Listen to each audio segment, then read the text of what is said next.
Early Roman Historiography, Myths, Greeks, and the Roman Republic. Of founders and of kings. In history textbooks, the Roman state rushed from obscurity unerringly to greatness, while in actuality the Roman state took a tortuous road to imperial power. The Romans, an ethnically complex people who gradually had settled on 7 hills near the Tiber River, were not really masters of their fate until well after 509 BCE. Prior to that time, they were just another part of the Latins, who were blessed with excellent soil for their livelihood and with the presence of 2 highly developed neighboring civilizations, one to their north, the Etruscans, and another to their south, the Western Greeks. For centuries, however, the Etruscan influence must have impressed Romans as more dominant than beneficial. The Etruscans, most of whom were united in a federation of city-states, pursued a vigorous cultural and political expansionism, one Rome could not escape. Only with the emergence of the Roman Republic around 509 BCE, and with the Syracusan defeat of the Etruscan naval power at Cumae, 474 BCE, did Etruscan hegemony subside. By then, however, Etruscan culture had left its indelible imprint on Roman culture. The influence of the Western Greeks was less intense. They had reached the Italian peninsula first in the Mycenaean or Achaean period. Then, in the 8th century BCE, the Greeks again moved westward in an extensive colonization movement, which transformed wide areas of southern Italy into a Greater Greece, or Magna Graecia, and made much of Sicily Greek. The settlers brought along, of course, their myths, including those telling about Greek and Trojan heroes who had sailed west, among them Aeneas, Odysseus, and Diomedes. Among the neighbors whom the Greeks acquired were the Latins, who at that time deserved no special notice. Only after 600 BCE, and still under Etruscan influence, did Rome take shape, when the hill-dwellers established a common marketplace, the Forum Romanum, a paved area on drained marshy lowland. That forum, together with the Forum Boarium, the cattle market close to the Tiber, eventually developed into the municipal core of Rome. During the early 6th centuries, Romans must have become acquainted with the elements of Greek mythological past, judging from the fact that in those years pottery adorned with pictures of Aeneas carrying his father, Anchises from burning Troy was used in Eutria and Rome. Such filial concern must have appealed to the always strong Roman sense of family solidarity. We must assume that Romans, by then, were aware of the Greek tradition telling about Aeneas's fight to the west. Like other people of the area, the Romans eventually accepted the view that Aeneas was one of their ancestors, although we do not know for certain when that acceptance occurred. And so, what we have found, though, is that it was with only the emergence of the Roman Republic around 509 BCE and the Syracusan defeat of the Etruscan naval power at Cumae in 474 BCE did Etruscan hegemony subside. It is easier to ascertain when the Greeks claimed that Rome had been founded by Aeneas or his descendants. Hellanicus of Lesbos did so in the 5th century when he told of how Aeneas came to Italy after or with Odysseus and founded Rome. It was one more example of the characteristic Greek reaction to the intrusion of a new people into the Greek field of vision. The new people were Hellenized by having their early past integrated into the by then elaborately worked out Greek mythological past. Nobody was allowed to exist outside that orbit, and few people resisted being drawn into it. It mattered little that the accounts of what happened differed, as long as the differing versions stayed within the proper perimeter. Thus, in one version, Aeneas was forced to stay in Italy by a Trojan woman named Rome, who burned the Trojan ships, while in another, Aeneas became the husband of Rome. In either case, Aeneas was the common ancestor of the Romans. But Romans also had a Roman story on Rome's origin. In the centuries preceding 509 BCE, a common, although by no means firm date for the beginning of the Roman Republic, kings governed Rome. 7 of them, or 8 if one counts Romulus's co-ruler Titus Tatius, were recognized later by Roman historians, although modern scholars have not been so sure about any of them. The first of these kings, Romulus, became the core of another tradition concerning the founding of Rome. The name itself contains the Etruscan suffix ulus, which seems to stand for a founder of. In the prevalent version of the story, which took centuries to develop fully, Romulus was the twin brother of Remus.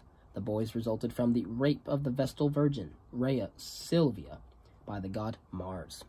And as you know, Mars is the Roman god of war. Rhea Silvia's uncle, the king of Alba Longa, ordered the boys slain, but the man charged with the deed only abandoned them. A she-wolf nursed them, and a herdsman and his wife eventually raised the boys. After killing Remus, Romulus founded Rome and became its first king. When exactly Romans accepted Romulus as founder of their city, and how widespread that acceptance was at a given time, also remain obscure. However, by 296 BCE, the story of the two young men must have been well known, since in that year a statue was erected and a coin struck, both depicting Romulus Remus and the she-wolf. The first Greek mention of Romulus and Remus appeared in the work of the Sicilian historian Alcimus in about 300 BCE. Although in that version Romulus had Remus belonged to a different generations. Some scholars, though, have maintained that Eratosthenes was the first Greek to credit Romulus with founding Rome.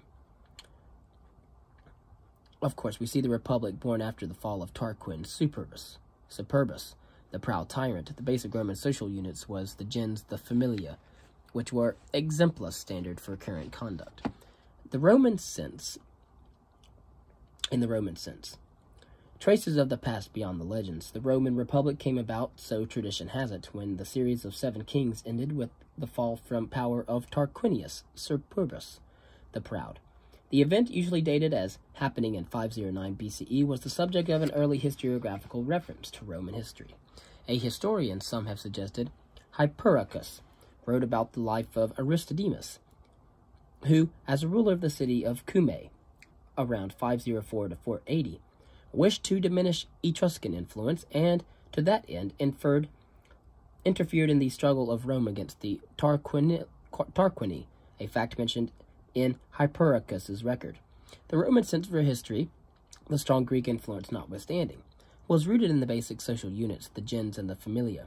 The gens consisted of kinspeople who claimed to be descended from a common prehistoric ancestor, were tightly bound together by common rituals, and even had their own burial rites and cemeteries. The familia, centered around a similar ancestral cult, although it did not reach so far back in time. Waxen masks of ancestors and inscriptions listing honors and offices of the ancestors were displayed at prominent places in the Roman home. As a part of the funeral rites, speeches praising the deceased merits were delivered. Laudationes funebres, and copies eventually were preserved next to the pictures of the ancestors. These biographies, flawed by flattery, formed a loose record of past generations and became a rudimentary source for later writers.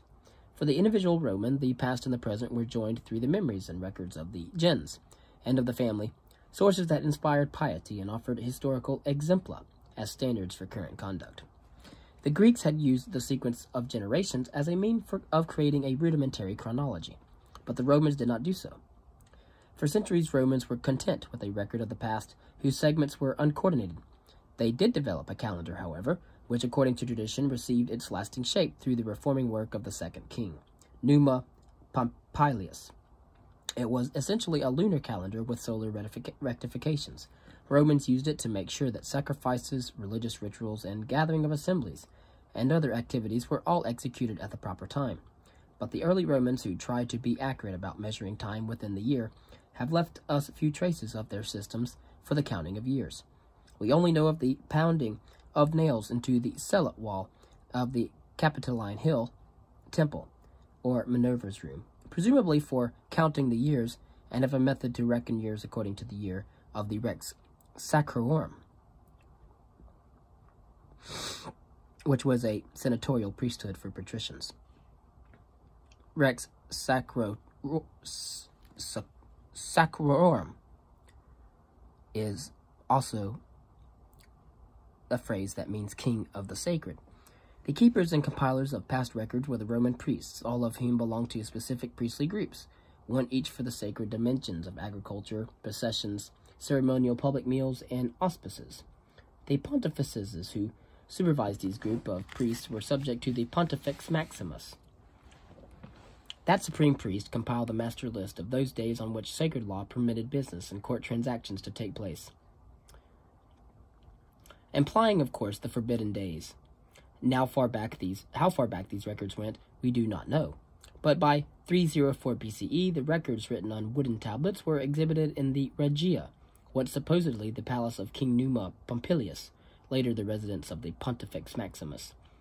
The Annals of Maximi gradually began to include also the names of high officials, proper dates for religious functions, the death of priests, and the names of their successors, and notes on fires, floods, famines, battles, laws, and treaties. It is not too far-fetched to assume, then, that the habit of recording year by year the events in the collective life of the state shaped the historiographical genre of annals, which became characteristic of much of Roman historiography. Annals stood in contrast to the Greek love for the freer literary forms and testified to the intimate and lasting connection between Roman public life and Roman historiography. A number of other records in annalistic form, which also began early in the Republic's life, testified to that link. The Fasti Consulares recorded the highest officials for each year. Lists of magistrates were kept in the temple of Juno Moneta until around 50 BCE. Of treaties in the Capitoline temple, destroyed by fire at the time of Sulla. Of statues in the temple of Saturn until Julius Caesar, and of Senate acts in the temple of Ceres until Emperor Octavian Augustus. The Roman past in Greek learning. The near extinction of the Roman state by the Gauls under Brennus in about 390 BCE was so dramatic an episode that the stories of the terrible defeat at the Allia, the heroic defense of the capital by Marcus Manlius, and the help of the defenders received from the Capitoline geese would be reported over and over again in Roman history. Even Theopompus and Aristotle were fascinated, and their narrations were the first to place a Roman historical event in a Greek context. But the linkage between Greek and Roman historiographies later came, and only gradually. With the exception of Timaeus of Tauromenium, Greek historians paid no attention to the subsequent Roman drive for dominance over the Latin League and the Roman subjugation of the Hernici, Volsci, Sabines in the city of Veii. However, Rome's war against the Greek Tarentum, 282 to 275 BCE, changed things. It is in the ally of Tarentum, King Pyrrhus of Epirus, even used Greek epic history to give the struggle a higher meaning. Claiming ancestry from Achilles, Pyrrhus of Epirus saw himself as an avenger of the Achaeans on Rome, a city supposedly founded by the Trojan Aeneas. After Rome won and became master of Magna Graecia, Greek historians became somewhat more interested in Rome. Timaeus of Tauromenium had already for some time inquired more closely into the past of that newcomer to the Mediterranean system of powers, and in doing so permanently linked Greek and Roman historiographies. In 273 BCE, Ptolemy sent an embassy to Rome to assess the new power, and one of the Alexandrian libraries and historians, Lycophron, spoke of the steady rise of Rome to hegemony over the Western Mediterranean. The meeting of Roman and Greek historiographical traditions initiated a process as inevitable as it was slow. No scientific urge for compatibility worked toward properly combining the traditions. Nevertheless, the need for reconciliation grew from a generation to generation as the fates of the two cultures and peoples intertwined. At issue was the fact that the various accounts of the Roman origin soon betrayed grave inconsistencies in chronology. Aeneas, a survivor of the Trojan War, obviously lived during and shortly after it. When Timaeus placed the fall of Troy at about 1193 BCE, Eratosthenes thought it was 1184 BCE, to be proper, and then insisted that Rome was founded only in 814 BCE. A gap of nearly 400 years, the Romans, who by 300 BCE had come to regard their own Romulus story at least as highly as the story that told about Aeneas, eventually needed to reconcile the two traditions. But clearly, the relationship between Aeneas and Romulus could not forever remain the widely accepted one of father and son or grandfather and grandson, although even some early Roman historians still maintained the latter relationship. In the end, other Latin traditions, particularly those of Lavinium and Alba Longa, helped. Alba Longa won its long-standing competition for prestige with Lavinium, when a series of Alba Longa kings was used to fill the gap between Aeneas and Romulus. Two early Roman histories in Greek. The second historiographical consequence of Rome's encounter with the Greek world was the emergence of narrative histories done by the Romans. It took the Romans incredibly long to look reflectively at their past and celebrate the dramatic success of so small a group of people who conquered and subjugated so many in so short a time.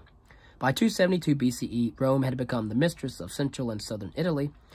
She then collided with powerful Carthage in the monumental First and Second Punic Wars.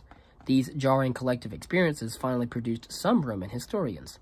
A poet from Campania, Gnaeus Naevius, and two Roman senators, Quintus Fabius, Pictor, and Lucius Cincius Alimentus. They wrote their works, of which little remains. On behalf of Rome, Naevius called his work the Bellum Poensium. Although the title indicated a Roman version of the First Punic War, the work was really a Roman national epic, with a lengthy account of Rome's mythological past and a deliberate preference for the old Roman Saturnian verse pattern over a Greek one. Both Fabius Pictor and Cincius Alimentus participated in what later would be considered the greatest Roman war, the Second Punic War.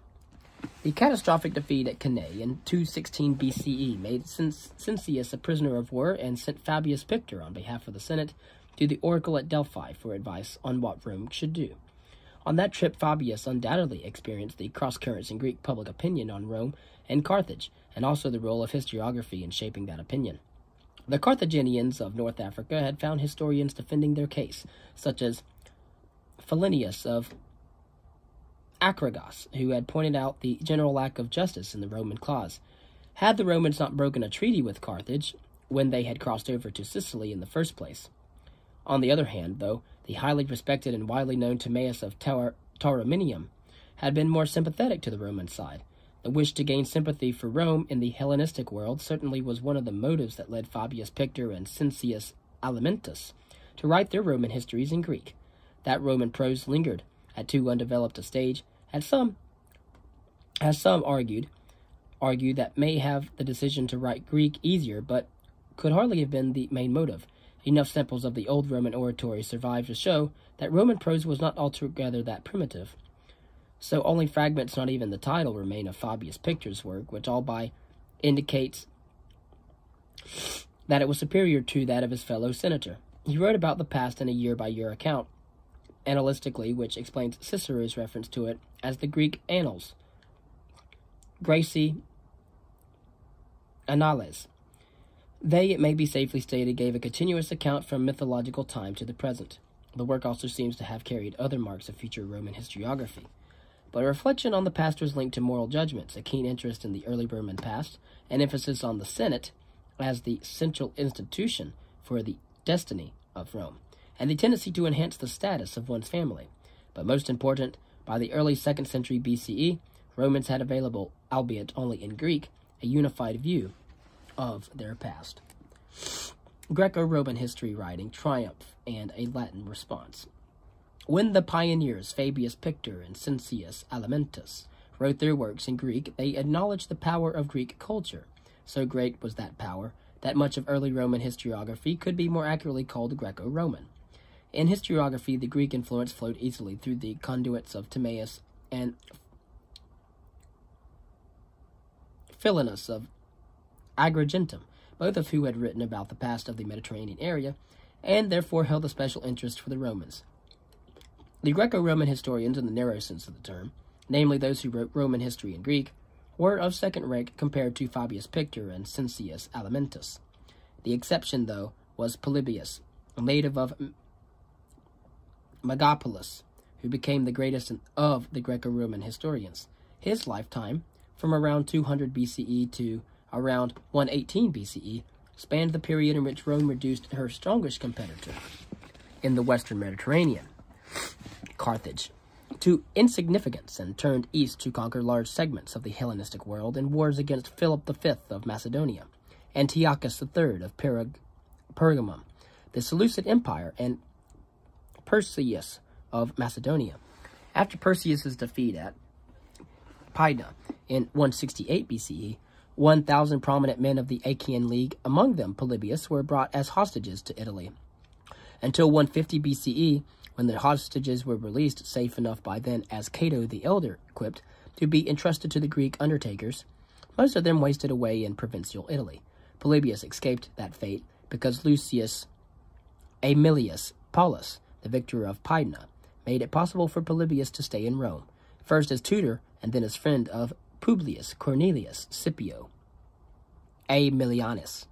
Although he was legally bound to remain under praetorial superiority and supervision in Rome, nobody prevented him from traveling widely and sometimes as observer of Roman campaigns. As Scipio's confidant, Polybius also could watch the ultimate destruction of Carthage in 146 BCE. Therefore, his histories represent a report on Rome's recent past by an outsider who could observe Roman government, military acts and arts, and diplomacy from an extremely favorable position. During the composition of his account of the Roman expansion between 220 and 167 BCE, Polybius's admiration for the Romans exceeded that of most Greeks, but eventually, in his account of the years from 167 to 146, he was more critical of Rome and less sure of her lasting success. Polybius on order and forces in history. The histories were tightly constructed around the theme of Rome's rise to the status of a great power. Although Polybius, in a manner reminiscent of Thucydides, kept a tight rein on digressions, such digressions were acceptable in ancient historiography as resting points in the flow of the narrative, and he did include some on the Roman constitution, on Timaeus of Tauromenium, on geography as well, and on some minor items such as his own contribution to fire signaling, a technique of communication at the time. Polybius, never content with mere description, asked why the Romans succeeded where the Greeks had not, and gave a threefold answer. First, there was a set of proper attitudes. The Roman character featured the traits of statesmanship, perseverance, and steadiness of purpose. Roman public figures showed an intense and selfless dedication to the state, and Roman policy towards the defeated avoided brutality and vindictiveness, and emphasized moderation and humanity. All of these attitudes and policies combined to make the Roman state more stable and Roman imperialism more moderate and enlightened than that of anything that Athens and Sparta had produced. Later in his life, Polybius was no longer so sure about Roman benevolence. Second, Roman political institutions were better suited to ensure the necessary social stability than those of democratic Athens. At issue was the cycle of birth, rise, fall, and decay, discussed by the early philosophers, mentioned even by the unphilosophical Thucydides, and turned into a theory of successive government forms by Plato and other philosophers. For some years, Polybius seems to have thought that Rome would be exempt from the cycle of government forms, and thus from decay by virtue of her mixed constitution. In it, the government forms which usually succeeded each other were coexisting. As Polybius saw it, Lycurgus legislated such a mixed constitution for Sparta, but the Romans developed their remarkable constitution by trial and error. And so we see Polybius's regular cycle of constitutional revolutions. First, we have pre-civilization, which is a people herd together, prompted by weakness as individuals, the strongest and bravest one leads. Result, though, is despotism. As family ties and other social relations are established, concepts of duty and justice appear, and they lead to nothing. The first form of government, though, is a monarchy, where a king instead of a despot. After notions of goodness and justice have been formed, the king has courage and offers protection. Acceptance of his rule is by reason, and lives much like his subjects. That, however, can be corrupted to tyranny, which comes about when the king's descendants imagine themselves to be superior persons, indulge in violence, evoke opposition to their luxury, greed, and arrogance. That tyranny changes to a second form of government. So from monarchy to tyranny, and from tyranny to the second form of aristocracy, those who revolt are accepted as leaders out of gratitude for deposing the tyrant. They first have the common interest as their guide, but after a few generations, it is corrupted into an oligarchy, where aristocrats treat their powers and positions as rights, exploit them, and that leads to avarice and debauchery, which changes from oligarchy to a third form of government, democracy, which those who have the public interest in mind take over and govern, but then eventually those who never experienced the oligarchy before no longer value equality and freedom. And so that leads to mob rule and as unprincipled leaders use the mob, which has become accustomed to have its greed fed constantly, corruption and demagoguery are rampant, violence is used, and now the despot returns to establish the order. And so you have the first form monarchy corrupted to tyranny and changed to aristocracy, which is corrupted to oligarchy, which changes to democracy, and is corrupted to mob rule, and then returns to pre-civilized people. And or monarchy. And so we also have the general form of monarchy in a Roman mixed constitution. We have that is embodied in powers of consuls. We have the general form of aristocracy, which is embodied in the Senate, and then the general form of democracy, which is embodied in the popular assembly. Eventually, Polybius began to doubt Rome's immunity to the cycle, and he indicated that Rome, too, would suffer the usual consequences of being a great power and of the prosperity connected with it. When the sympathies of the masses, spoiled by extravagance, could be bought by demagogues, the corruption of leaders would hardly be avoided. At that stage, the old virtues will have vanished, together with the fear of the gods, freeing people to do as they please. The three forms mixed in the Roman constitution, monarchy, aristocracy, and democracy, will then have reached their corrupted stages together. Third, there was Tyche, or fate, or fortune. Since 217 BCE, it had guided events towards the merging of the many Mediterranean peoples into one state system under Rome's leadership. A great compliment, indeed, since Polybius viewed fortune not as a capricious or neutral force, but as the upholder of the moral law. He argued with his contemporaries that if a man were disposed to find fault with fortune for her administration of human affairs, he might fairly become reconciled to her in this case. For she brought upon those monarchs the punishment they so well deserved, and by the signal example she made of them taught posterity a lesson in righteousness. On a few occasions, Polybius spoke directly of Tyche, or fortune, as an overall providence whose designs the historian must trace. Just as fortune made almost all the affairs of the world incline in one direction and forced them to converge upon one and the same point, so it is my task as a historian to put before my readers a compendious view of the part played by fortune. Still, the power conceded to Tyche and fortune knew one definite limit. Polybius, like Thucydides before him, wanted to view history as an orderly process, but not to diminish more than was necessary the human role in it. This was a dilemma which caused Polybius to leave the nature of fortune and the relationship between human actions and fortune's power without exact definition or resolution. Unity of period, chronology, and sources. Polybius lauded Ephorus for guiding Greek history beyond narrow regional limits. He himself, however, stressed that in the year of the 140th Olympiad, which was 217 BCE, Italy, the Hellenic world, and North Africa were, for the first time, parts of the same story. From that point on, the writing of histories of individual localities and regions must yield to the concern with the wider Mediterranean area. But with regard to the time span to be covered, Polybius did not require comprehensiveness. He who had no use for stories about the early past began where Aratus's memoirs had ended, in 220 BCE, and told primarily the story of the recent period, specifically from 217 BCE to 144 BCE. That gave his narrative a sense of unity, as it reached from one of Rome's lowest points to her unification of large parts of the Mediterranean area.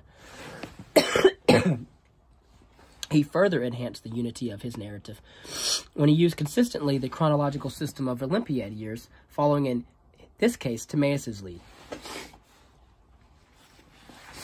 Polybius acknowledged, sometimes grudgingly, however, that historians of some stature had preceded him. He read their works, learned from them, and criticized them severely. Polybius did not care for Theopompus's moralizing and philosophizing, Phylarchus's and other dramatic historians' emotionalism and sensationalism, Philinus of Agrigentum's Carthaginian partisanship, and Fabius Pictor's Roman bias. Minor historians such as Chaereas and Socilus earned merely derision, since their works were more the gossip of the barber shop and the pavement than history. The famous historian Timaeus of Tauromenium became the target of an especially fierce criticism. One whole book, Book 12 of Polybius, is about it. Polybius accused Timaeus of Tauromenium of misstatements, ignorance of warfare and politics, mistakes, poor observations, insufficient inquiry, lying, errors in chronology, and telling only of the bad things about Agathocles. One sense in his harsh criticism is something beyond professional purism, namely jealousy of Timaeus' fame. But at issue was accuracy.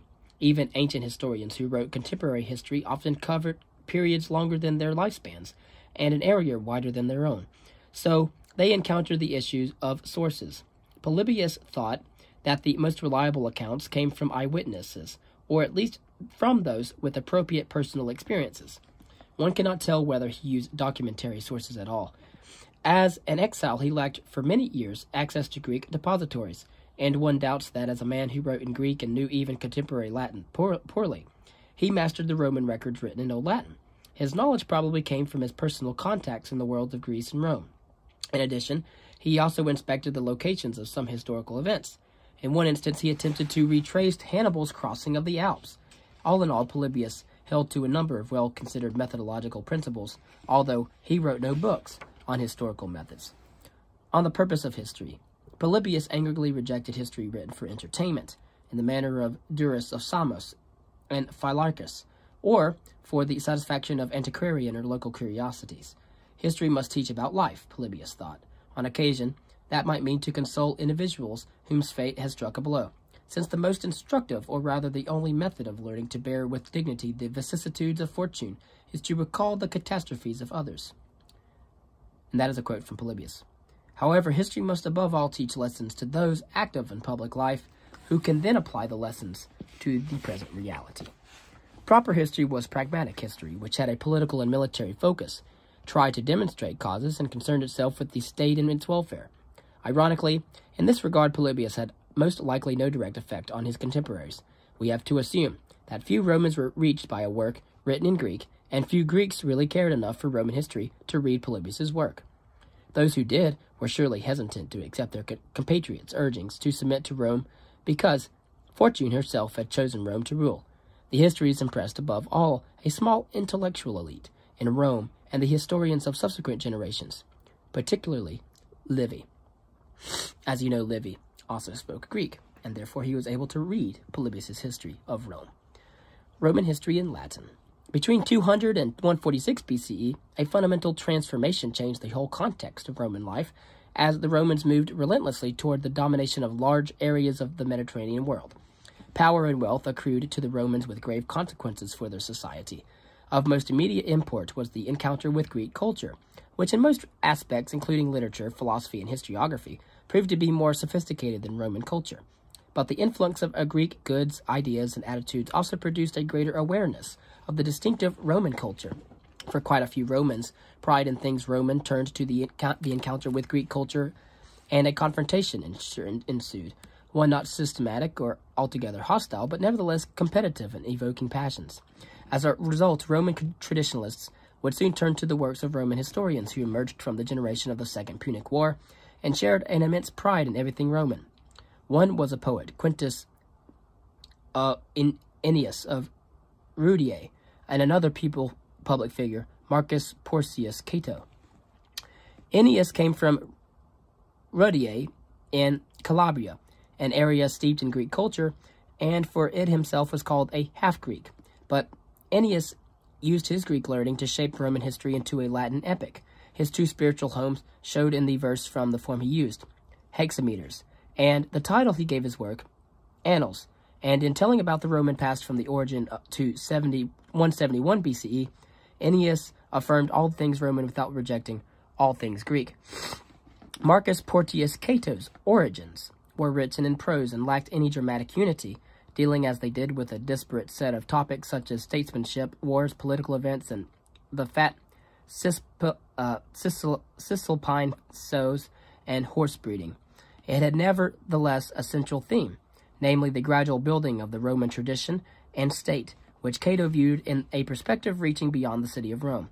Prominent among Cato's motives for writing the Origins was his wish to buttress the proper, that is, traditional Roman way of life. In a rich and colorful prose, he exhorted Romans to be proud of their past, particularly in the face of the increasing Hellenization of Rome, which for Cato and for many other Romans, was no mere matter of private taste, but a public issue.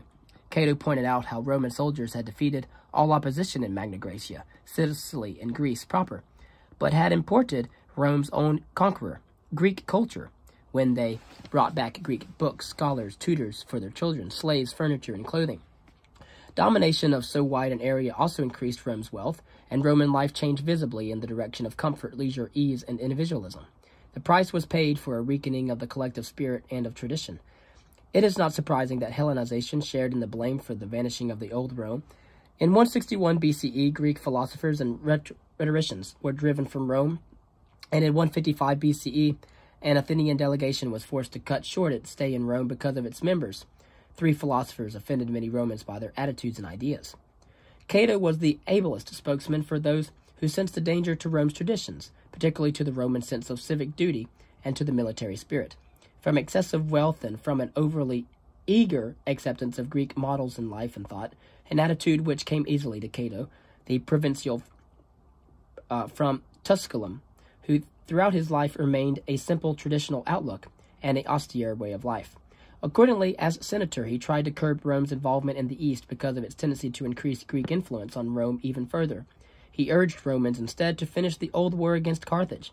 Cato had been a member of a mission to Carthage and had been shocked to see the extent of that city's recovery. Still, Cato never rejected simply and indiscriminately everything Greek. He even willingly acknowledged elements of the Greek mythological tradition as part of Rome's past, and while he cared little for Athens, the Sparta of Lycurgus and Leonidas bore a kinship to what Cato wished the Rome of the future to be: austere, proud, moderate in wealth, and with a ruling elite that would avoid tastes and standards harmful to the Roman state. But contemporary Greece must be rejected for its excessive concern with overly theoretical thought, wealth, luxury, and the individual, all of which seriously weakened the public spirit, without which Rome could not remain great. In a special rebuke to excessive individualism, Cato stressed that Rome's rise was a collective achievement.